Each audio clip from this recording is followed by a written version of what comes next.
Bonjour, je m'appelle Caroline Bongrand, je vais vous parler du homard et du courage. Je ne sais pas si vous le savez, mais les homards opèrent dans leur vie plusieurs mues. Dès qu'ils se sentent un peu à l'étroit, inconfortables, ils vont se mettre sous un rocher et ils vont s'éclater dans le rocher. C'est pas simple, ça fait mal. Ils se retrouvent sans carapace, complètement vulnérables, une proie. Et petit à petit, la carapace repousse et ils se sentent mieux. Ensuite, ils grandissent et puis à un moment où ils se sentent à nouveau un peu à l'étroit, pas très confortables, et ils recommencent l'opération et ils vont s'éclater dans un rocher. Et c'est très difficile et c'est douloureux. Et il y a des homards, le plus grand homard qu'on a mesuré faisait plus d'1 mètre.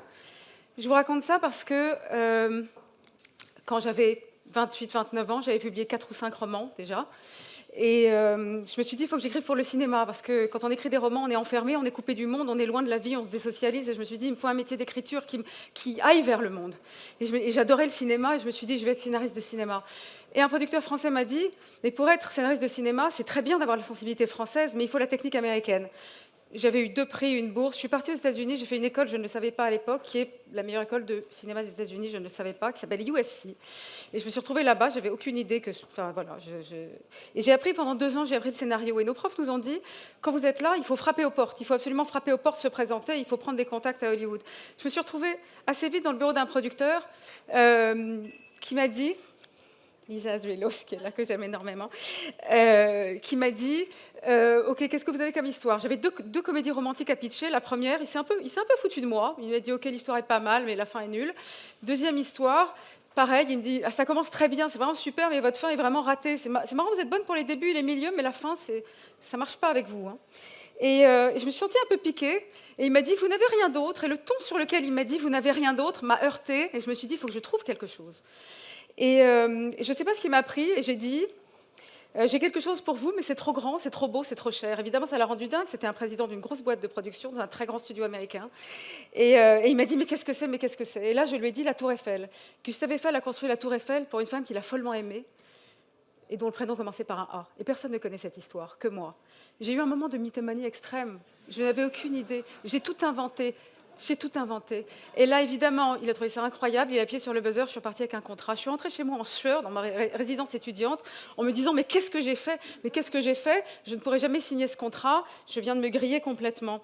Et j'ai demandé à un copain de m'envoyer des tas de bouquins sur Eiffel. Et j'ai découvert que ce que je pensais avoir inventé correspondait à une réalité. Que Eiffel avait eu un grand amour qui s'appelait Adrienne Bourgès, qu'ils avaient été séparés d'une manière épouvantable, que ça avait été déterminant pour Eiffel, etc. Bref. J'ai signé ce film aux États-Unis, ça s'est cassé la gueule. Je suis rentrée en France, je l'ai proposé à Gaumont et Pathé. On m'a dit pourquoi faire un film sur Eiffel? Pourquoi? Ça n'a aucun intérêt, c'est trop. Bref, non. J'ai réussi à signer ce film 6 fois et 5 fois ça s'est cassé la gueule. J'ai écrit ce film à 29 ans, j'en ai 54.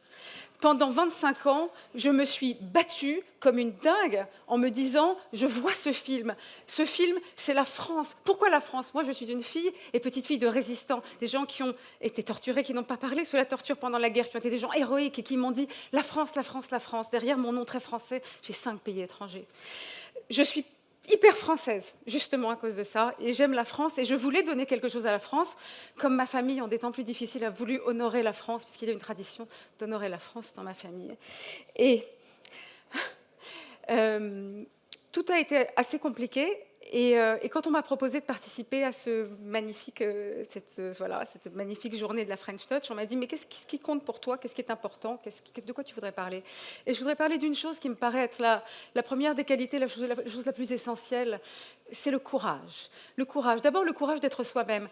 Très souvent, quand je suis allée à des tas de réunions, on me disait « mais votre sujet est nul, votre histoire n'est pas intéressante, etc. Pourquoi Eiffel? Eiffel, c'est art, c'est trop commercial. » Et moi, j'accordais toujours énormément de valeur à la parole des autres, énormément. Et du coup, j'accordais finalement très peu de valeur à la mienne. Et j'ai appris pendant ces 25 ans qu'en fait, il faut avoir des convictions, il faut se dire, OK, ce que les autres disent, c'est intéressant, mais ce qu'on pense soi-même, ce dont on est sûr. Je veux dire, pendant 25 ans, j'étais persuadée que ce film serait un grand film. Jean-Jacques Hano est parti, mais Eiffel a été acheté par tous les pays du monde pour sortir de l'ornière dont il parlait. Et donc voilà, je voudrais parler de ce courage-là, ce courage d'être soi-même. C'est très difficile d'être soi-même, c'est difficile de comprendre que quand on a une idée, qu'on est persuadé de cette idée, qu'en fait, cette idée peut être bonne. Il faut... ensuite, il faut le courage de tenir, parce que tout le monde essaie de nous décourager. Je suis très fière de la France, très fière d'être française, mais je trouve qu'en France, on dit beaucoup non. Et je trouve qu'il y a deux types de courage. Il y a le courage des créateurs, de ceux qui ont des idées, des choses à apporter dans tous les domaines. On est un pays avec tellement de talent, tellement d'insolence et de créativité. Il y a ce courage-là, mais il y a un autre courage très important, c'est le courage des gens qui écoutent les idées.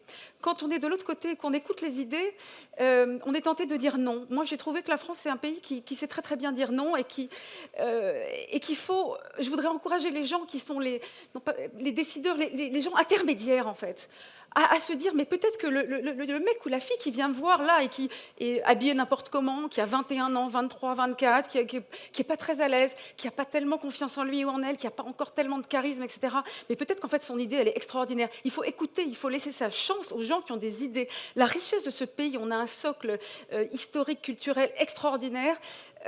Et on a des gens qui inventent tout le temps. Je veux dire, j'avais lu ce truc il y a des années, mais il y a à peu près 30 millions de Français qui ont eu envie ou qui ont été tentés d'écrire un roman. Je veux dire, le niveau de créativité dans ce pays est dingue. On est l'un des pays les plus créatifs au monde. Et pourquoi est-ce que les gens ne vont pas au bout? Alors évidemment, peut-être qu'ils ne voulaient pas forcément aller au bout, mais je pense qu'il y a plein de gens qui pourraient aller plus loin et qui pourraient aller...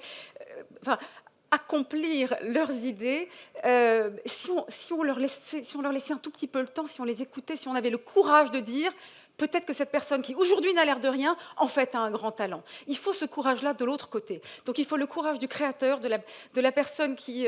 il faut le courage de la singularité. Il ne faut pas hésiter à être différent. Il y a cette phrase de Cocteau, ce que les autres te reprochent, cultive-le parce que ça c'est vraiment toi. Et il y a la phrase d'Oscar Wilde évidemment, soyez vous-même parce que tous les autres sont pris. Voilà, donc je peux vous en donner plein comme ça.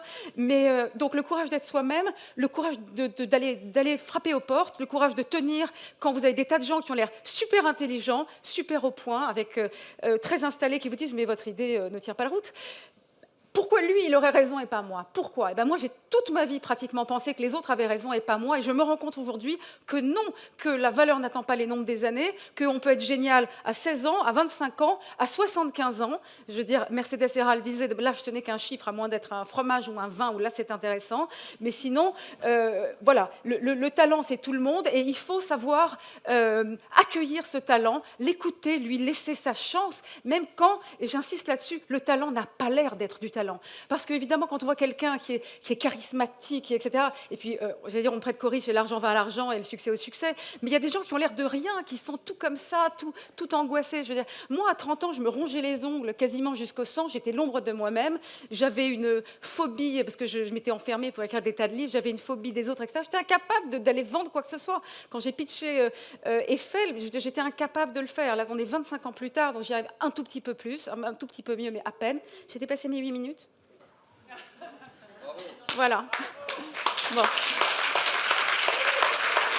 Ah oui, non, je veux ajouter un truc hyper important. Pourquoi j'ai voulu écrire ce film sur Eiffel? Parce que Gustave Eiffel, c'est un type qui a eu une idée de dingue, complètement bizarre, et que tout le monde a été contre lui, et qui s'est acharné, et qu'il a mis son propre argent, il s'est foutu absolument en danger total pour construire cette tour Eiffel, et ses enfants se faisaient casser la gueule dans la rue, lui, il se prenait des tomates sur la tête, voilà. Et voilà, aujourd'hui, la tour Eiffel, c'est la French Touch, c'est la France. Donc il faut faire comme Gustave, n'en avoir rien à foutre, et y aller, et moi, je l'admire, et c'est mon modèle.